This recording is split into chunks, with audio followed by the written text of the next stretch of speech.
Euzubillahimineşşeytanirracim. Bismillahirrahmanirrahim. Elhamdülillahi Rabbil alemin. Alenen Rabbi olan Ulu Allah'ım, seni sınırsızca övüyoruz ve çok seviyoruz.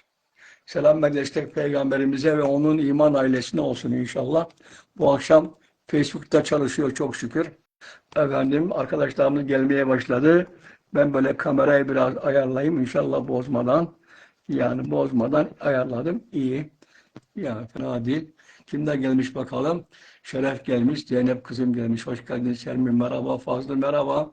Efendim, Gülsen kızım, merhaba Gülsenciğim, hoş geldin. Aleyküm selam efendim. Herkese selam, sevgi, muhabbet. Böyle kamerayı ayarlıyorum. Ayarladım sayılır yani. Tamam. Evet, iyisiniz inşallah. Hepinizi özledim. Nereden baksan 2 gün oldu görüşmeyeli değil mi? Yani 2 günde insan özlüyor. İnsan sevdiğini özler ya. Yani ya anlaştığını özler değil mi? Böyle kalpten kalbe yol gidiyorsa veya kafadan kafaya yol gidiyorsa, gönülden gönüle yol gidiyorsa, insan birbirini anlıyorsa gayet tabii ki efendim özler. Bundan daha doğal ne olabilir? Özleyelim ya inşallah. Efendim Mustafa Harbuz geldi bak Facebook'tan. Zülkif Yaşar, o Zülkif'cim merhaba canım. Sevgili dönüyorum. Hayırlı akşamlar olsun efendim. İyi akşamlar.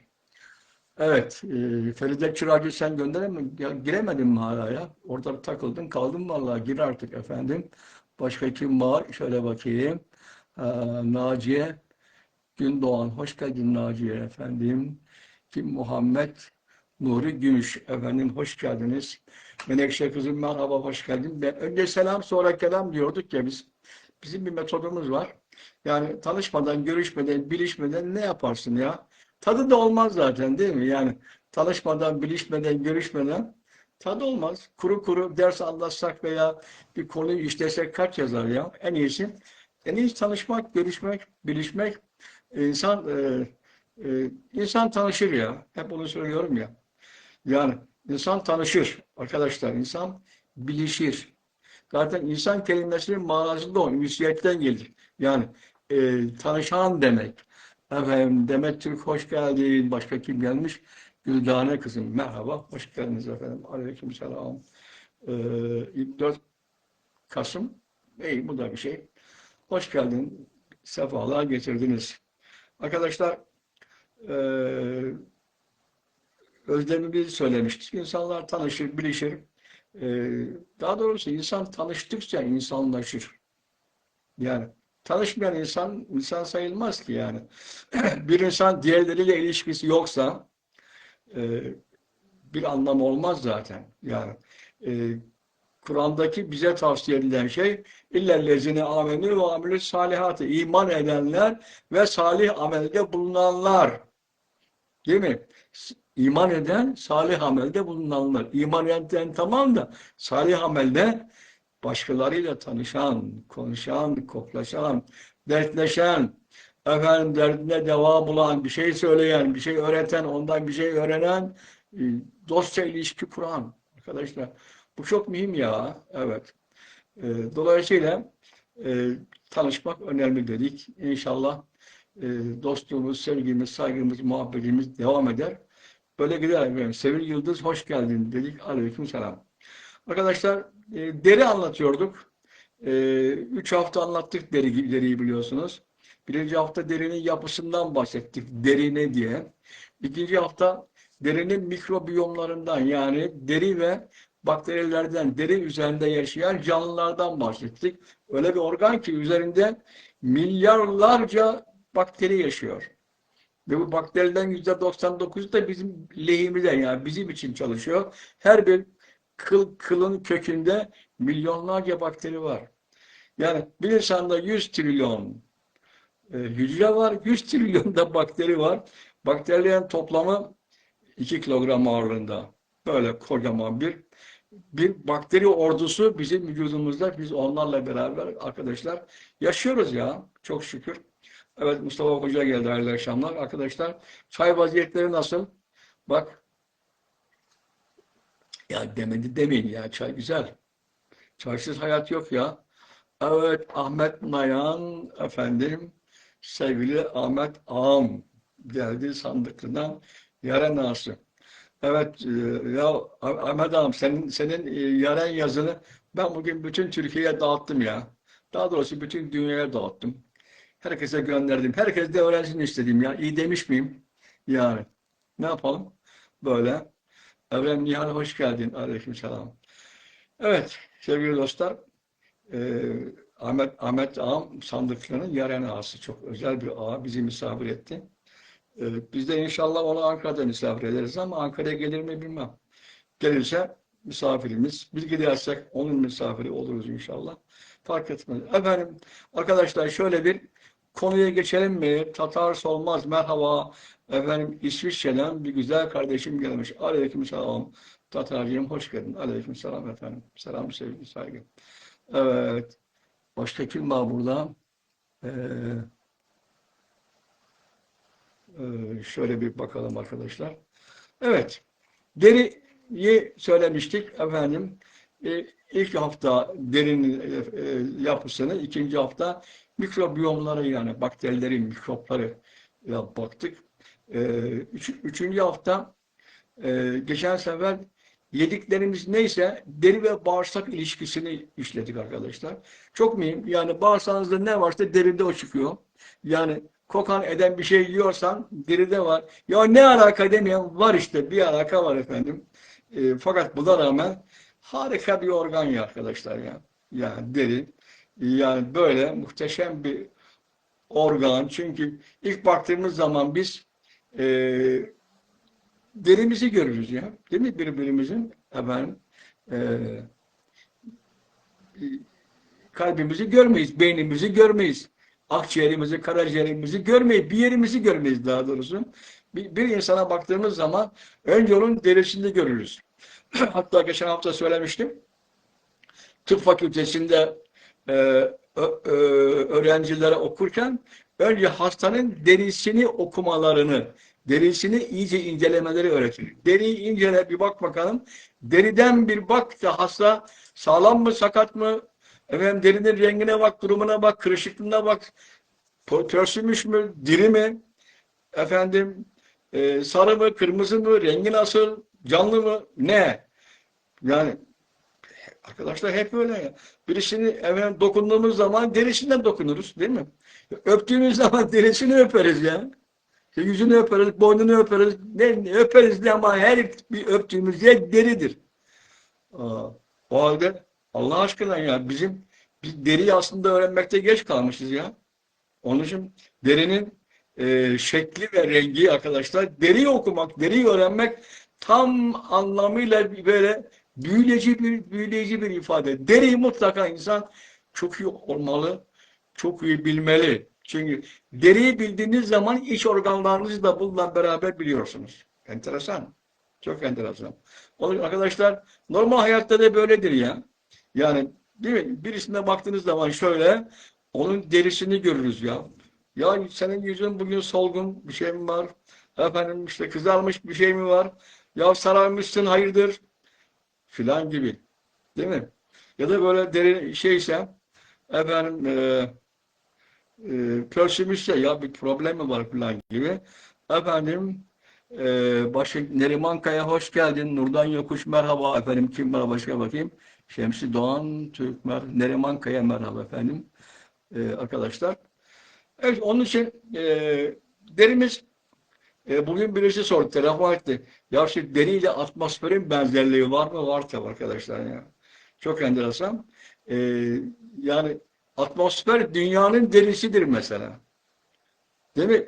Bizim üzerimizde bulunan atmosfer kalınlığı neredeyse bazı yerlerde 100 kilometreyi bulan kalınlıktaki atmosfer çok müthiş bir deri. Dünyanın derisi ya. Yani bizim derimiz bizi dış etkenlere karşı korur. Değil mi? Bir yere çarptığımız zaman kalbimiz çarpmaz. Bir yere vurduğumuz zaman beynimiz vurmaz, gözümüz vurmaz, derimiz vurur ya. Dış etkenlere karşı korur. Efendim dışarıdan soğuk sıcak, iyi kötü gaz bilmem ne falan zehir. Aklınıza ne geliyorsa önce derimiz bunlara böyle karşılar. Ne kadar zararlı faktörü varsa karşılayan şey deri o. O bakımdan Derimiz çok mühim. Sevgili dostlar, yani 9 kilogram ağırlığında 2 metrekare genişliğinde bir müthiş organ ya. O halde derimizi iyi bileceğiz. Nurhan kızım merhaba. Emin Bey'e selam söyle efendim. Selamlar Sarıbacak sevgili oğlum. Aleyküm selam. Nil Yıldız kuaföre hala gideceğiz. Evet arkadaşlar, deri ile atmosfer zaten birbirine benziyor. Biliyorsun atmosferin böyle katmanları var. Derinin de katmanları var. İşte efendim, epidermis, aşağıdaki dermis, hipodermis falan gibi. Derinin de katmanları var. Hem atmosfer hem deri vücut sıcaklığımızı da aynı zamanda e, ayarlar, düzenler arkadaşlar ya. Baktığımız zaman. Evet, biz derimiz vasıtasıyla deri üzerindeki milyonlarca sinirle dış dünyayla temasa geçirir. Dokunduğumuz zaman dokunan şey derimiz işte. Yani parmağımızın ucundaki deri dokunur ve biz derimizle dokundurarak o varlığı adeta görmüş gibi oluruz. Bakarız bu ne? Nasıl bir şey? Sert mi, yumuşak mı? Sıcak mı, soğuk mu, sıcak mı? İyi mi, kötü mü? Ne? Arkadaşlar onu anlarız. Evet, mesela e, deri bizim vücudumuzu aydınlatır ya baktığımız zaman. Ya adam parlıyor ya. Parlayan şey nesi? Ya vücudunun hangi organı parlıyor? Derisi parlıyor. Dünya da öyle. Bak atmosfer olmasaydı arkadaşlar, atmosfer olmasaydı güneşten gelen ışınlar dünyayı aydınlatmazdı. Bak bunu bir yere kaydedin. Mühim o. Yani güneş atmosferi olmasa güneşi biz ta uzaktan 360 milyon kilometre uzaktan böyle bir parlayan herhangi bir yıldız gibi görürdük. Peki bu güneş ışınlarını dünya aydınlattığı şey ne? Aynen floresan lamba gibi. Hatırlayın floresan lambayı. İki ucunda bir anot bir katot var. Elektrik veriyorsun. İçinde ne var? İçinde bir şey yok. Yok içinde bir şey var. Ne? Gaz var. Ha, o elektrik gaza dokunduğunda hangi gazsa o gazın rengine bize ışık veriyor. Evet, onun için iyi ki atmosferimiz var. O atmosfer efendim dünyanın ışıkları, güneşin ışıklarını dünyaya veren muhteşem bir organ. Aynı şekilde. Yani her bir dışarıda aldığımız her bir ışığı bize ileten organımızda derimiz ya. İyi ki Allah bize deri, İffetciğim hoş geldin vermiş. Evet arkadaşlar, böyle bir güzel organa başlayalım. Bugünkü konumuz deri ve güneş. Derimiz ve güneş ilişkisi bu. Çok mühim. Yani çünkü biliyorsunuz güneş hayat veren bir organ. Işık kaynağı. Yani e, iyileştirir insanları. Güneş girmeyen eve doktor girer diye atasözü bile var değil mi? Yani bir eve güneş girmeli mutlaka. Arkadaşlar ama güneş aynı zamanda bizden bir saygı ister, saygı. Bana saygılı davranır mısınız? Der. Niye? Mesela çıplak gözle bana bakamazsın. Baksana bakayım. Güneşe çıplak gözle bakmak insanı kör edebilir arkadaşlar. O halde güneş sana saygı sunuyorum. Arkadaşlar ne o? Peki niye saygı duyuyorum? Güneş bir e, atom bombasının daha güçlü olanı hidrojen bombası. Hem de nasıl hidrojen bombası biliyor musunuz? Saniyede yaklaşık 600 milyar kilogram hidrojeni helyuma çeviren bir bomba. Saniyede 600 milyar kilogram hidrojen helyuma dönüşüyor. Müthiş bir hidrojen bombası. Yani her bir şeyi yakan, eden, kavuran bir bomba. Evet, deniz kızım gelmiş bakın arkadaşlar. Hazel'le gelmiş. Bu deniz kızım çok özel bir kız. Deniz'i tanımanızı tavsiye ederim. Değil mi Deniz? Seni tanısınlar. Okuyan, yazan, eden, kitapları olan, entelektüel, aktif çalışan bir kızımız. Allah bağışlasın. Evet sevgili dostlar, onun için e, yani müthiş bir e, e, bomba, güneş. Düşünsenize yani e, 4 milyar kilogram maddeyi enerjiye çeviriyor bak. Enerjiye her bir saniyede Müthiş bir enerji var, müthiş bir radyasyon var. Radyasyon ne yapar? Hatırlayın arkadaşlar. Evet, radyasyon olduğu zaman insanları yakar. Kavurur işte. Çernobil patladı. Tabii ben ne zaman da uzaktan efendim bir sürü zararlı ziyanı bize geldi. Çernobil Çernobil güneşin milyarda biri değil. Öyle bir atom bombası, öyle bir hidrojen bombası arkadaşlar. Onun için bu hidrojen bombasına, güneşe karşı ben senin bomba olduğunu biliyorum demek lazım. Senin radyasyon yaydığını biliyorum. Sana saygı duyuyorum arkadaşlar. Onun için e, e, güneş ta çok eskiden beri saygı duyulan bir organ, bir madde, bir yıldız. E, Güneş sisteminin merkezinde dünyadan 333 bin kat daha ağır, bütün güneş sisteminin %99,99'unu oluşturan bir cisim ya, güneş arkadaşlar. Ve e, güneşle olan o halde biz ilişkimizi doğru kurmalıyız. Biliyorsunuz eski Yunanlılarda Yunanlılar Apollon'u güneş tanrısı yapmışlardı. Fakat bu Apollon hem şifa hem de hastalık tanrısıydı. Yani güneş hem şifa verir hem de hastalık yapardı. Şimdi yani saygı mı duymalıyız yoksa korkmalı mıyız? Biliyorsunuz Mısır'daki Ra ne Ra? Arkadaşlar Ra güneş demek. Güneş tanrısı. Yani Tanrı güneş. Her bir şeyi yapıyor.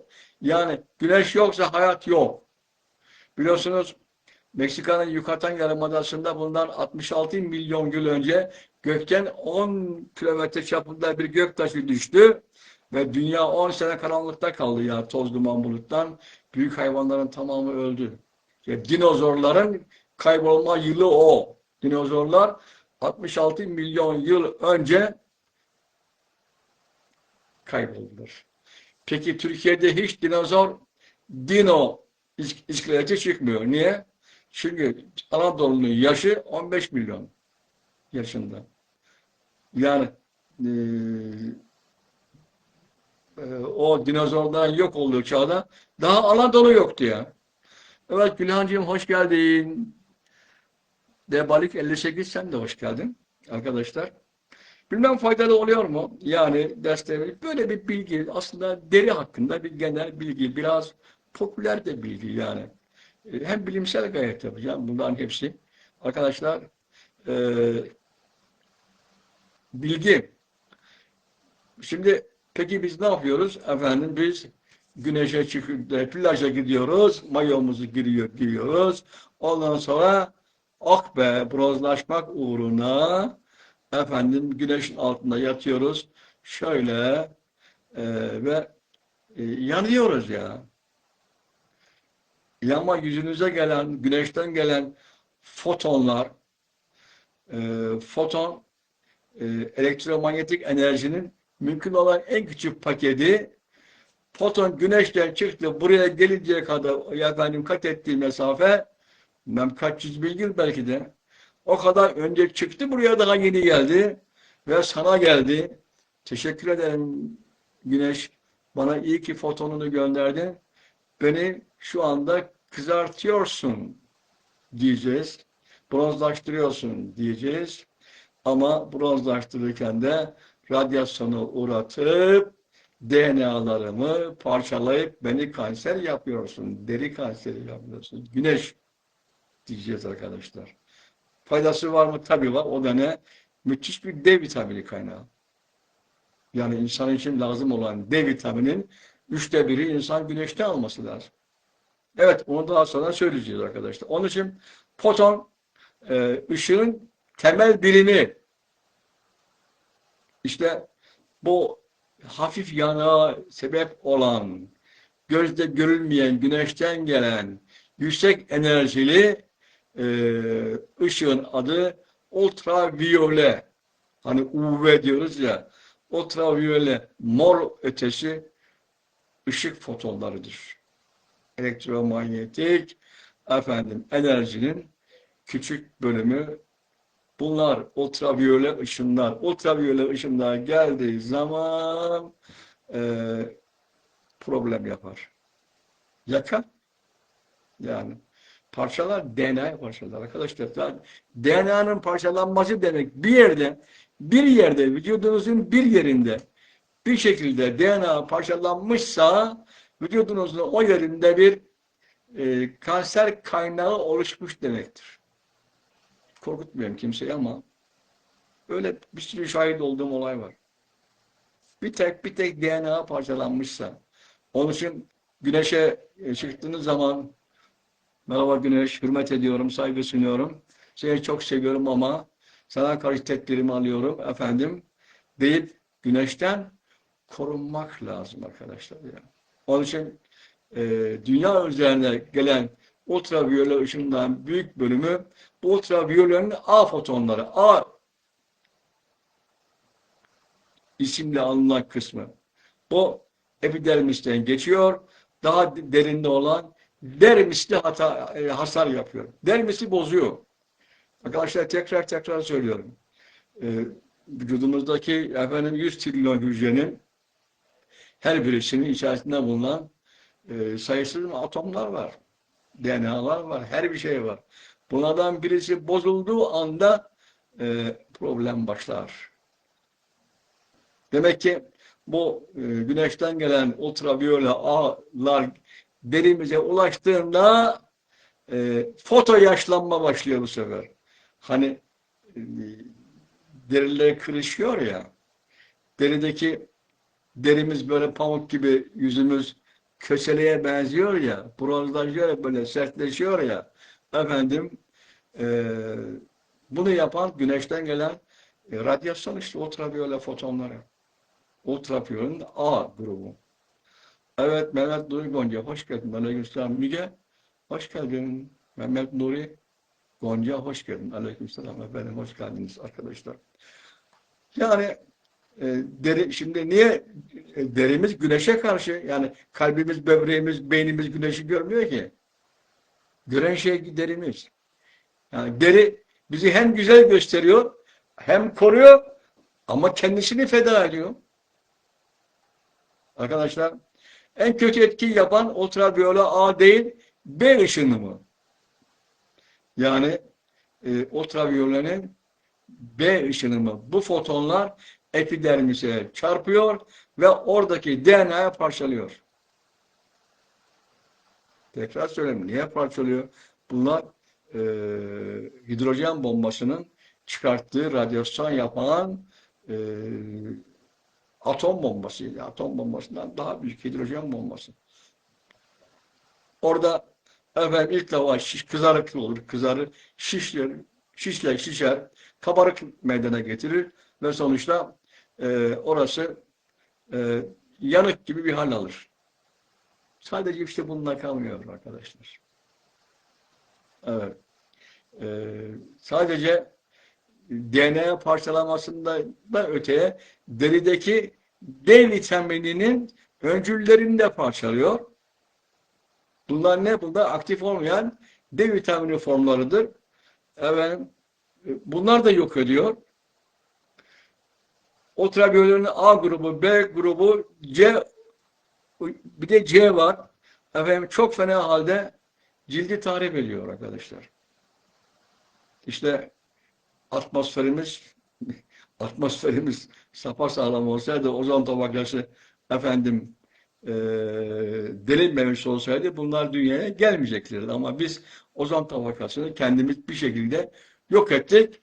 Radyasyona davetiye çıkardık. Gel bakalım radyasyon ne yap? Bizi kanser yap arkadaşlar ya. Evet. Peki bu kadar çok tehlikeli mi? Tabii bu kadar çok tehlikeli değil. Yani bu cilt kanserini önleyen bir takım mütevazi melanin denilen bir takım organlar var arkadaşlar. Bunlar hemencecik gelir gelmez epidermisin dibine bir mürekkep püskürtür. Hemen anında ve bir proton ateşleyerek mor ötesi ışının gücünü etkisizleştirir. Bunu yapar ama sen 3 saat 5 saat kalırsan güneşin altında ne olur? o gücünü kaybeder. Arkadaşlar gücünü kaybeder. Yani e, insanoğlu bir bronzlaşma sevdası var. Beyaz da güzel ya. Evet. Ne diyorlardı? Beyazın adı var, esmerin tadı var diyorlardı bak ha. O da önemli arkadaşlar. O da önemli. Tamam. Neyse. Güneşe maruz kaldığınız zaman hem sağlığınız kötü olur hem de görünüş de kötü olur ya. Cilt sertleşir. Yani nasıl olur? Böyle bir deriye, zaten deri de köseleye benzer yani. Dünyanın her tarafında arkadaşlar salgın düzeyindeki cilt kanserlerine sebep olan en büyük risk faktörü güneştir. Yani ben yiğitim, ben delikanlıyım, bana bir şey olmaz ya, bana bir şey olmaz, ben güneşin altında dururum arkadaşlar dediğin zaman işte bu cilt kanseri malin melon veya malin melanom denilen bunu duymuşsunuzdur, malin melanom. Yani Allah vermesin, vücudu herhangi bir yerinde, bir noktasında ya bir DNA'lık bir top başı kadar, ucu kadar bir yerde malin melanom meydana geldiğinde, cilt kanseri meydana geldiğinde o bölgeden bir daha başlıyor ve sonuna kadar gidiyor. Önünü alamıyoruz. O organı kes, orayı kes, buraya parçala, burayı al komple. O organı oradan ameliyatla alıyorsun. Ama öbür taraftan çabucak geliyor. Özellikle küçük çocuklar, herkes yani e, güneşin altında bu kadar fazla kalmanın bir mantığı manası yok arkadaşlar. Yani dünyanın her tarafında mesela Amerika'dan bir örnek vereyim. Son 30 senede e, cilt kanserlerinde yakalananların sayısı diğer bütün kanser türlerine yakalananların sayısından daha fazla. Ne kadar kötü ya. Avustralya'ya gideniniz var mı? Orası biliyorsunuz bir ada ülkesi. Güneyde de efendim. İşte yazın, kışın orada da güneş çok fazla. Her 3 kişide ikisinin bir şekilde cilt kanserine yakalanması bekleniyor. Yani. Göz göre göre. Yani insan göz göre göre atom bombasının karşısında durur mu? Durmaz. Bu daha kötüsü. 600 milyar efendim, kilogram saniyede hidrojenin helyuma dönüştüğü bir hidrojen bombası sisteminin etkisi altındayız.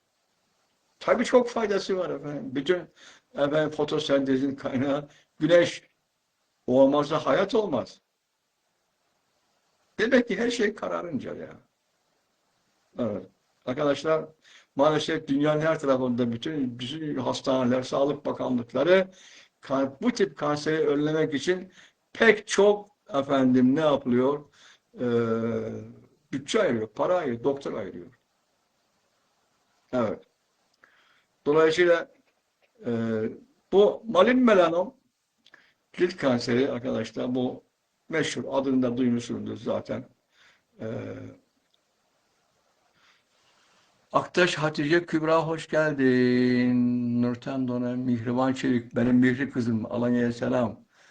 Nuray Akya katıldı. Hoş geldiniz efendim. Aleyküm selam. Arkadaşlar erken tanı önemli tabii. Yani artık günümüzde bir takım tedavileri de var. Ama e, en güzel, en etkili tedavi ne? Hasta olmamaktır. Ya, hasta niye oluyorsun ya durup dururken?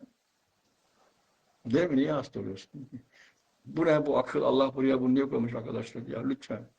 Onun için e, cilt tipi de önemli ya.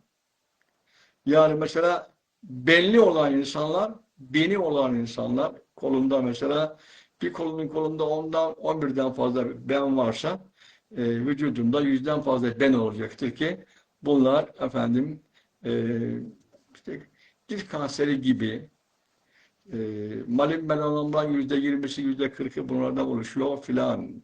Onda efendim bir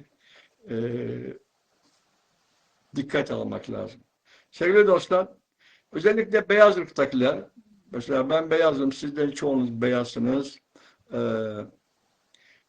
Pek çok faktör kanser yapıyor. Mesela sigara kanser yapıyor. Akciğer kanseri sigaradan oluyor. Yani bozuyor, sistemi bozuyor. 5.000 tane kimyasal madde sen efendim akciğerlere gönderiyorsan akciğerlere buna ne kadar dayanacak ki? En son dayanmıyor ve kanser oluyor. Evet. Arkadaşlar cilt kanserinin büyük bir sorun olduğu kesin. Peki bu hastalığa yakalanmamak için ne yapmak lazım? Onu söyleyeyim. Bir kere şunu bir defa da vurgulayayım. Sağlıklı bronzlaşma diye bir kavram yok. Değişik değil mi? Yani. Şimdi ben de şöyle bir deniz olsa da gitsek böyle bronz, marslık gibi olsak değil mi? Böyle bakır renginde Allah her tarafımız olsa olmuyor işte. Ee, Sağlıklı bronzlaşma diye bir şey yok. Bronzlaşmanın içerisinde sağlıksızlık mutlaka var arkadaşlar. Bu bir. İkincisi, hafif bronzlukta bile bundan kaynaklanan deri hasarının yıllar içerisinde birikim yaparak kansere yol açtığı tespit edilmiş. O baştan söylemiştim zaten. Efendim, güneş seni çok seviyoruz. Efendim, pek çok tanrının adı güneş. Efendim, Re tanrısı, Ra tanrısı, Apollon bilmem ne güneş demek zaten. Seni seviyoruz. Sana muhtacız. Sen yoksa hayat yok. Ama sana saygı duyuyoruz. Ne olur bizi yakma. Güneş de diyor ki ben yakarım. Bu benim elimde değil. Ben yakarım. Yani benim işim deriyi bombardıman edip orada efendim DNA'ya parçalamaktır. O DNA'nın parçalanması demek kansere hoş geldin demek. Sevgili dostlar biliyorsunuz bu plaja giden efendim güneşe çıkan insanlar ne yapıyor? Bir takım koruma faktörleri işte. Bir takım kremler kullanıyor. Yani Mısırlılar güneşe tapıyor idi. Antik Mısırlı, eski Mısır yani milattan önce. Fakat tehlikelerini fark etmişler ve kayda geçen en eski güneş kremi Mısır'da mesela. Bunlar 2000-2500 sene önce yapılmış. Yani güneşin altına çıktığınız zaman güneşin etkisini ortadan kaldıracak bir güneş kremini herkes sürmeye başlamış bundan 2500 sene önce. Yani şimdi onlar gelip de bize efendim arkadaşlar ya siz niye kullanmıyorsunuz derse. Onun için güneşin tadını çıkartırken eyvallah veya güneşin altında çalışırken arkadaşlar yeteri miktarda güneş kremi sürülmesi gerekir.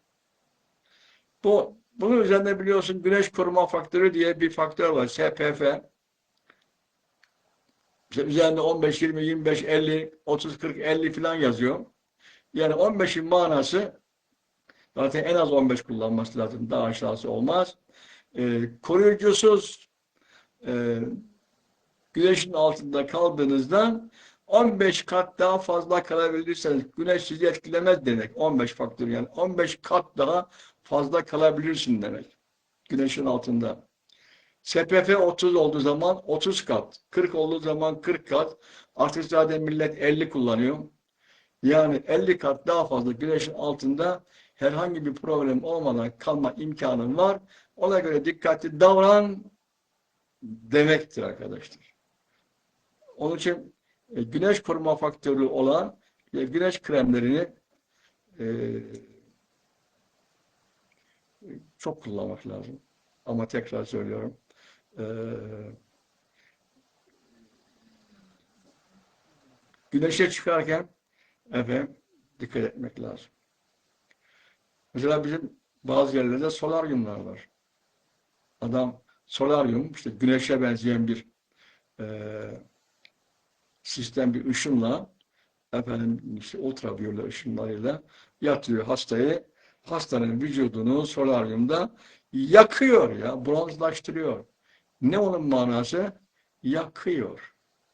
Vücudunu yakıyor ya. Yani şimdi e, nasıl bir iştir bu ya? Bu nasıl bir akıldır? Onu anlamak mümkün değil arkadaşlar ya. Solaryum ne? Ya. Ha sen beyaz vücudundan ne şikayetçisin ki? Ben bir şikayetim yok oğlum. İşte beyaz mı? Açayım göstereyim isterseniz. Bembeyaz. İyi işte ne güzel. Bembeyaz. Yani zenci de olabilirdim. Zaten atalarımız zenci biliyor musunuz? Dünyadaki 8 milyar insanın bundan 400 bin sene önce ilk defa meydana geldi. Efendim Homo sapiens'in ilk ataları Afrika'nın doğusunda ve zenci. Yani aynı atadan geldik zaten. Atamız zenci bir kere. Zenci beyaz diye bir şey yok. Atamız zenci. Onun için solaryumdan kaçmak lazım arkadaşlar. Gölgelerden istifade etmek lazım. Şapka yazın. Şapka var ya böyle kafaya bir şapka koy. Uzun giysiler giy. Kollarını, bacaklarını kapat. Yakmasın güneş yani. E, Mesela Avustralya'ya ben gittim. Oradaki insanlar tabii çok her taraf deniz. Hep ada ülkesi zaten. Zaten deniz kenarlarında yerleşim yapmışlar. Kıyılar. Onu da iyi kullanıyorlar. Arkadaşlar ataların zaten çoğu İngiliz. Oradan gelme. Onların da renkleri soluk benizli. Beyaz. Yani böyle olunca da yani güneş var, deniz var. Renkler beyaz olunca cilt kanseri olmak Allah'ın emri. Efendim onun için ne yapıyor? E, Güneşin altına çıkıyor. Arkadaşlar bir de bakıyorlar ki pek çok miktarda cilt kanseri oluyor Avustralya'da. Eskiden uzun saçlılardı.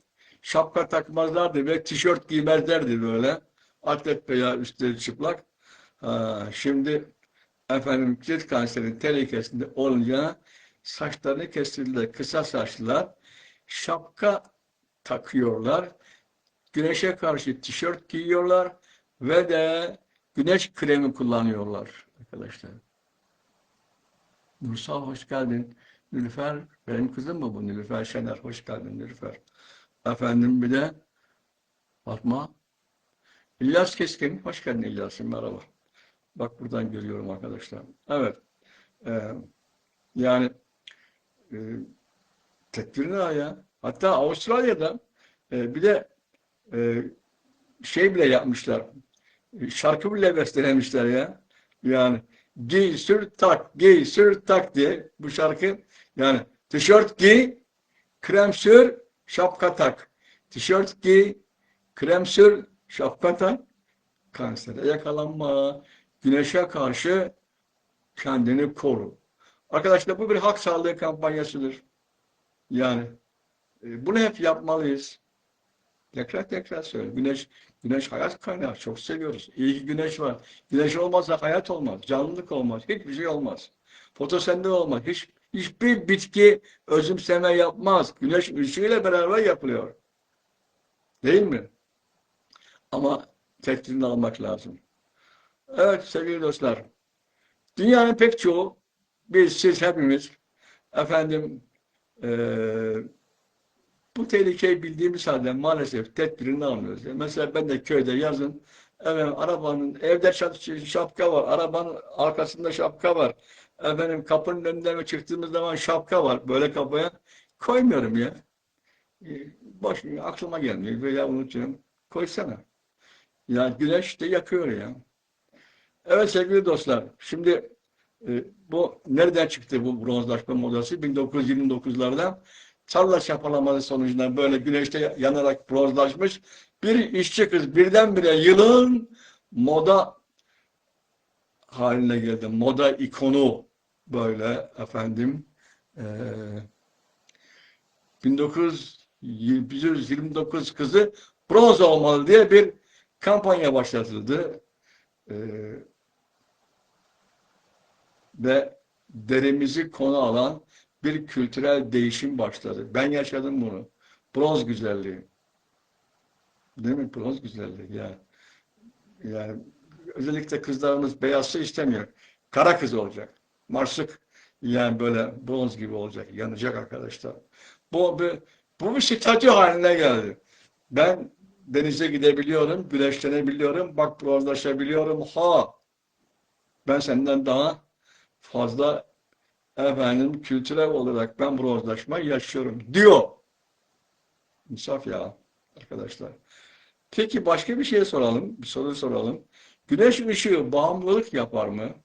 Hani bir uyuşturucu gibi, sigara gibi, morfin gibi, esrar gibi filan gibi arkadaşlar. Evet.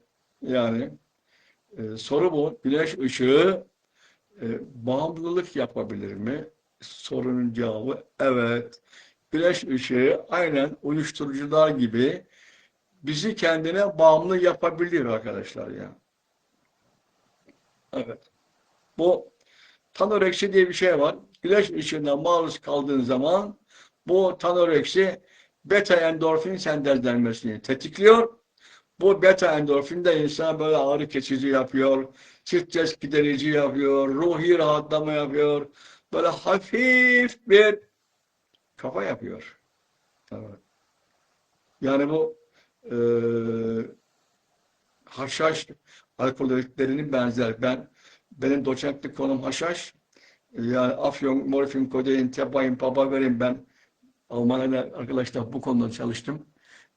Yani e, buna benzeyen sanki afyon türevleri almışsın gibi, morfin türevleri almışsın gibi bir rahatlatıyor güneş seni.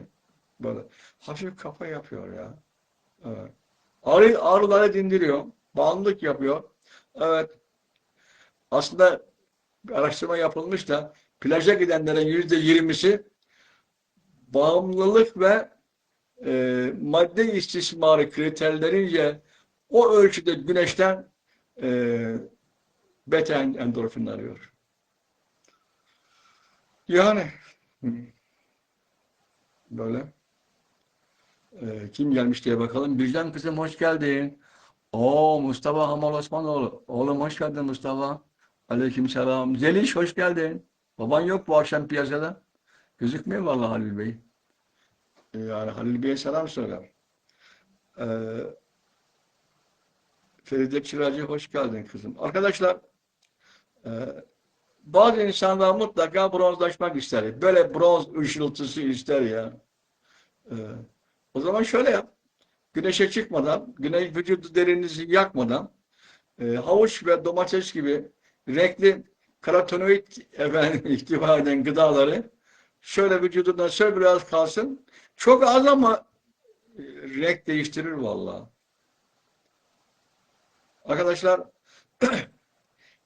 yani güneşin böyle hep kötü tarafından bahsettik kanser etkisi ama e, güneş iyidir ya onu da söyleyelim ya. Zararlı etkileri kadar iyileştirici etkileri de var. Mesela Danimarka'da iki kadın ve bir erkekten oluşan böyle bir heykel var.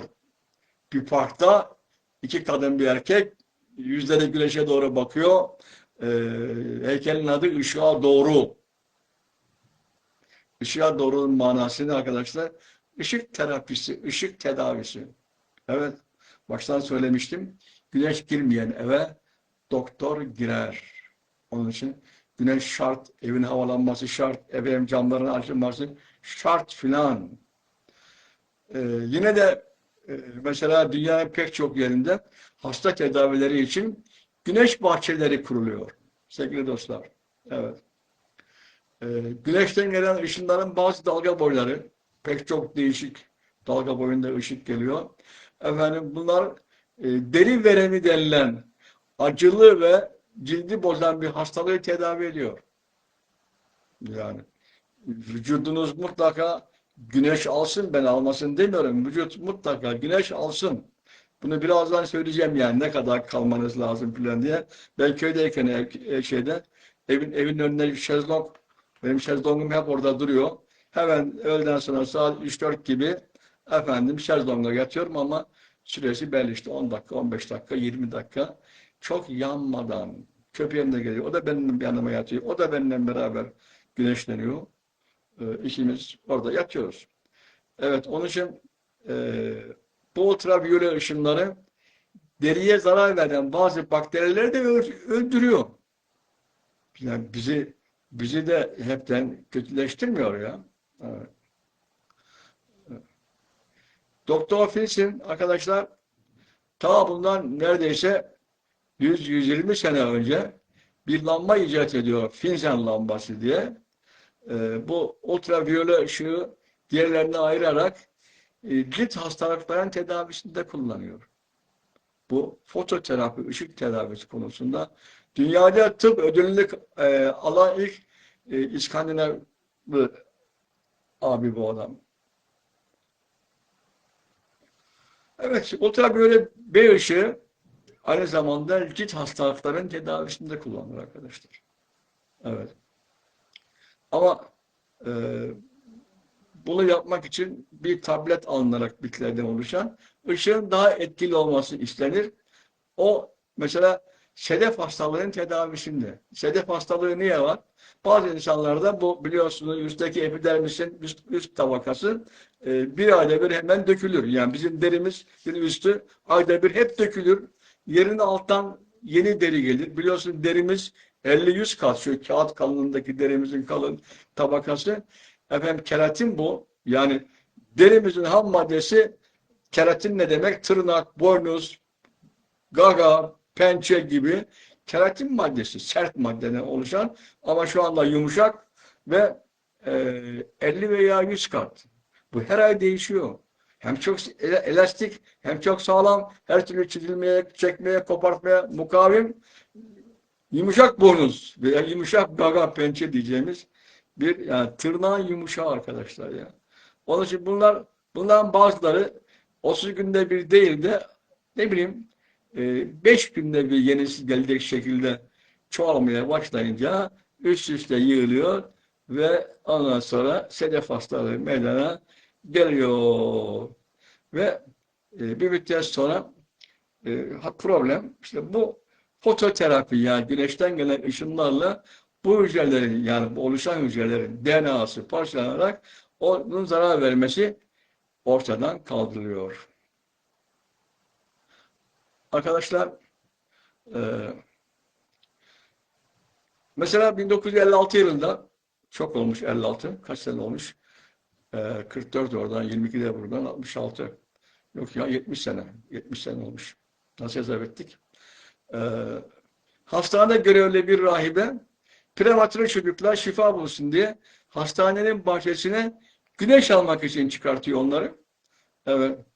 Temiz hava ve sıcak güneş çıktığı zaman o küvezde yatan çocukların sağlığı efendim o oda atmosferinden daha başka bir yere çıktığı için ciltleri sarıyken pembe pembe olmaya başlıyor.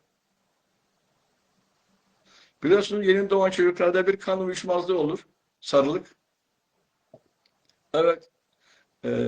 Bu bilirubin denilen bir madde bunu meydana getiriyor. İşte bunun üzerine mavi ışık arkadaşlar etkili ve artık kan nakline gerek kalmadan mavi ışık bilirubini ortadan kaldırıp ve onu etkisiz hale getiriyor. İsviçre'de bir ekip sarılıklı bebekler için efendim mavi ışığa da gerek kalmadan aydınlatmalı pijamalar hazırlamışlar.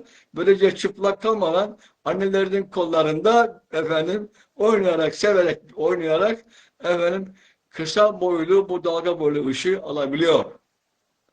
Evet. Yine biliyorsunuz bu gençlerin ergen gençlerin çok önemli bir hastalığı var. Sivilceler. Yani bu bir bakteri, alçak bir bakteri. Memle aknes bakterisi bu. Akne deniliyor zaten. Efendim her tarafı böyle çıban haline getiriyor. İçerisinde e, sivilcenin ağzı kapandığı içerisinde irin oluşuyor. Görüntüsü kötü, kaşıntısı kötü. Bir türlü geçmeyen böyle bir hastalık arkadaşlar ya. Ve bunun da en son e, e, yani bir takım şeylerle ışınlarla olabileceği de araştırma safhasında hala o bitmedi. Evet. Bunun yerine efendim derin o gözenekleri açan yeni bir kimyasal bulunuyor filan. Arkadaşlar onun için güneş ışınları hem zararlı hem yararlı. Yani iyi kötü çirkin var ya O işte yani iyi var, kötü var, bir de çirkin var. Efendim, peki hocam yani bu D vitamini nereden alacağız? Biz hazır güneş varken bedavadan D vitamini bırak da D vitamini oradan alalım. Arkadaşlar bunu diyenler var. Ee, Çok da haklılar.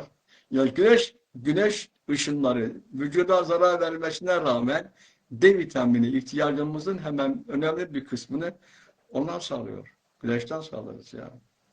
Evet. Ee, Mesela Ürdün dünyanın en güneşli ülkelerinden bir tanesi.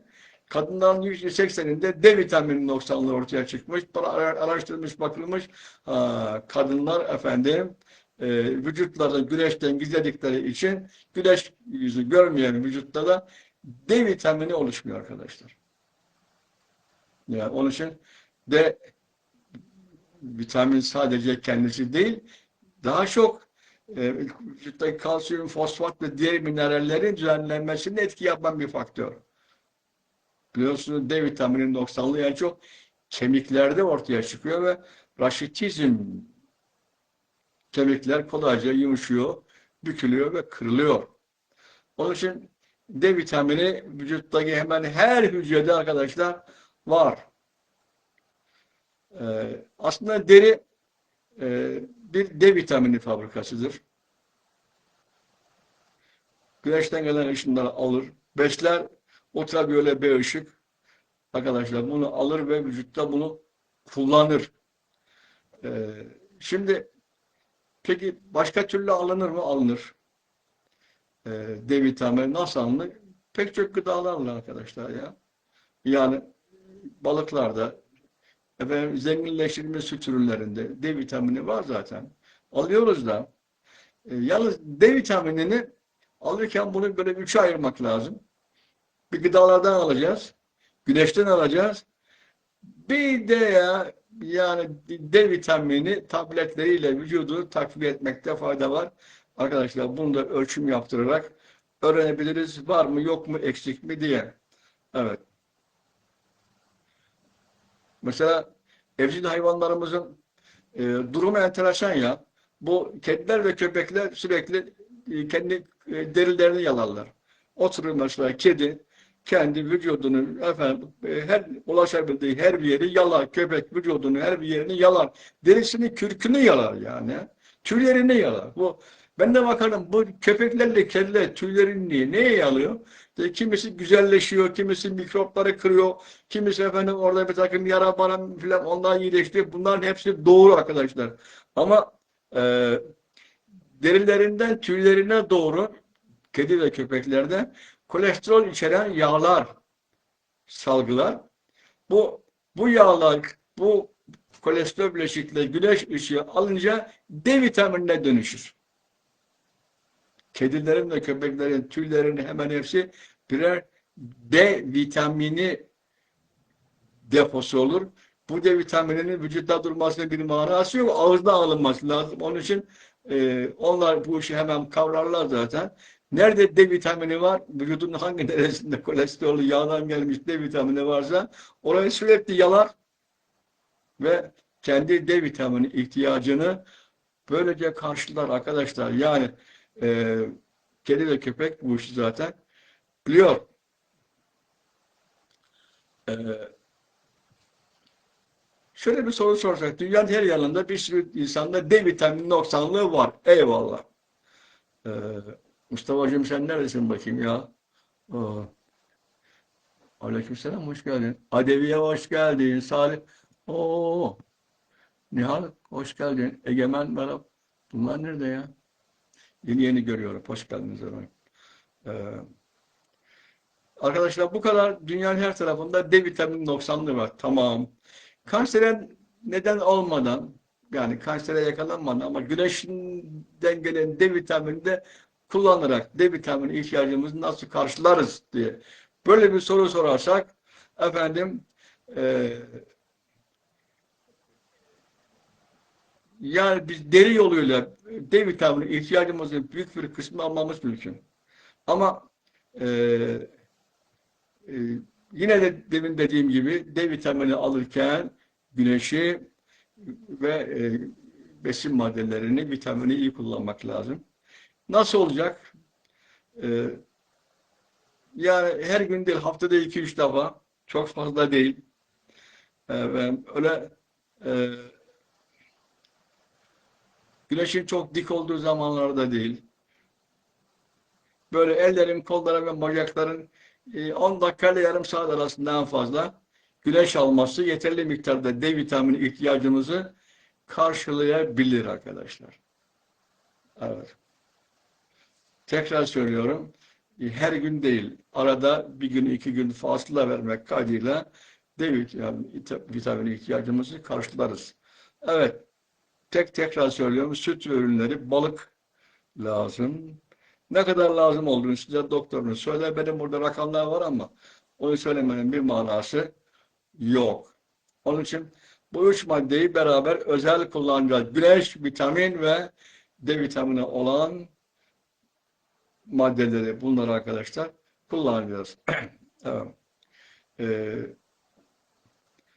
Ikarus'un babasına söylediği bir söz var. Ee, Orta yol. O da şu. Senanur hoş geldin. Aleykümselam. Güneşle deri arasında ilişkiye tarif ederken diyor ki efendim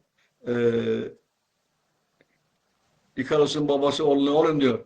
Güneşe ne çok yakındır ne de çok uzaktır. Orta yoldan şaşma arkadaşlar. Güneşten uzak durmayacağız. Güneşe çok yakın da durmayacağız. Orta yol iyi. Bakalım efendim. Hasan Basri gelmiş. Hoş geldin. Şerife kızım merhaba. Hakkı'cığım hoş geldin. O Ahmet Yeşilyurt. Başka burada kim var? Serdar Yerişkin hoş geldin canım. Aleykümselam. Sevgili hemşerim Yusuf okumuş. Merhaba. Fatih'cim İstanbul'a selam. Seyfullah Güdük merhaba. Semra kızım. Ahmet Tuncay yeğenim merhaba. Ellerinden gözlerinden öpüyorum. Ayfer merhaba kızım. Aleykümselam. O arkadaşlar çok Nermin merhaba. Facebook'tan çok gelmiş. Herkes Abdülaziz Best Toprak. Olcay merhaba aleykümselam. Kenan merhaba. Aydın'a selam arkadaşlar. Evet gördüğünüz gibi deride güneş. Böyle size bir hatırlatma yaptım. Efendim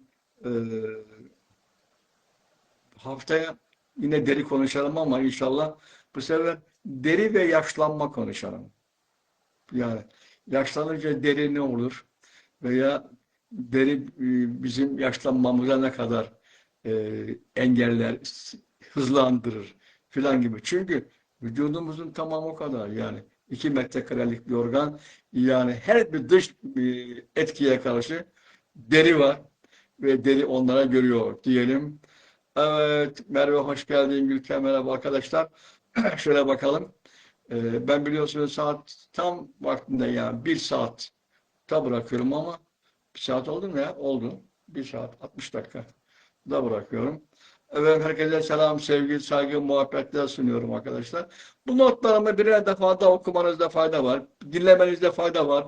Not almanızda fayda var bazı yerlerini. Evet, bunlar hepsi faydalı şeyler. Bedavadan da bir şey konuşmuyoruz efendim. Herkese selam, sevgi, muhabbet sunuyorum. Haftaya efendim deri ve yaşlanma konusunda görüşmek üzere. Hoşça kalın. Efendim size Allah'a emanet ediyorum. Eyvallah.